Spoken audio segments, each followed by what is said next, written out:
നോക്കുന്ന എന്താ പരിപാടി? വെറുതെ ഇവിടെ ഇങ്ങനെ ഇരുന്നിട്ട് എന്താ കാര്യം? എന്ത് പരിപാടി? ഫുഡ് എന്തെങ്കിലും കഴിക്കാൻ പോയാലോ? എന്തൊക്കെ കഴിക്കാൻ പോണു ഞങ്ങൾ? എന്ത് ഫുഡാ കഴിക്കും? നമുക്ക് മന്തി കഴിക്കാൻ പോലെ, കുഴിമന്തി. എന്ത് കുഴിമന്തി ചങ്ങായി? ഈ ചിക്കനും ഈ ബീഫും അല്ലാണ്ട് എന്തിട്ട് മന്തിയാണ്? നമുക്ക് നല്ലൊരു ആട്, ഒരു ഫുൾ ആട് ഇട്ടിട്ട് ഒരു മന്തി വെക്കണം. അതിന് പറ്റിയ ആട് കിട്ടും. നല്ലൊരു ആടുണ്ട്, ഒരു നാടൻ ആട്, അടിപൊളിയോട്. അത് നമുക്ക് ഫുള്ളായിട്ട് കൊണ്ടുപോയി വെച്ചാലോ? എവിടെ നമ്മളിത് വെക്കുക? അതൊക്കെ നമ്മൾ ആശയ്ക്ക് സെറ്റ് ആക്കൂലേ? ഓല്ലേ, ഓ മതിയല്ലോ. സംസു, അങ്ങനെയാണെങ്കിൽ നമുക്ക് മലപ്പുറം മതിബി പോവാം. ഒരു അടിപൊളിയായിട്ട് നല്ല കുഴിമന്തി ആടുകൊണ്ട് വെച്ച്. ഇന്ന വാനോ ഇജ്ജ് പറഞ്ഞ ആടിനെ കൊണ്ടുവരുന്ന ഇന്നവിടെ ഇരിക്കട്ടോ, ഞാൻ ആടിനെ മുറിച്ചിട്ടുണ്ട്. ആട് ഇത് പോരടാ.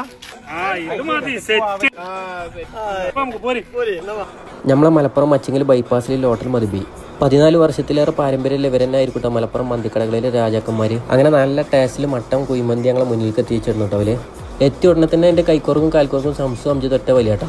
7 കിലോ ഇറച്ചി ഞങ്ങൾ 6 പേരുടെ തിന്ന് നിർത്തത്. ലിവറൊക്കെ അതേപടി ഇതിന്റെ ഉള്ളിൽ ഇവിടെ സെറ്റ് ചെയ്തിട്ടുണ്ട്. മന്തിന്റെ ടേസ്റ്റിന്റെ കാര്യത്തിൽ മതിബി വേറെ ലെവൽ തന്നെ കേട്ടോ. ഞങ്ങളെ ഡോക്ടർ ബ്രോ കൊടുക്കത്തെ പുളിയും കഴിഞ്ഞു കേട്ടോ.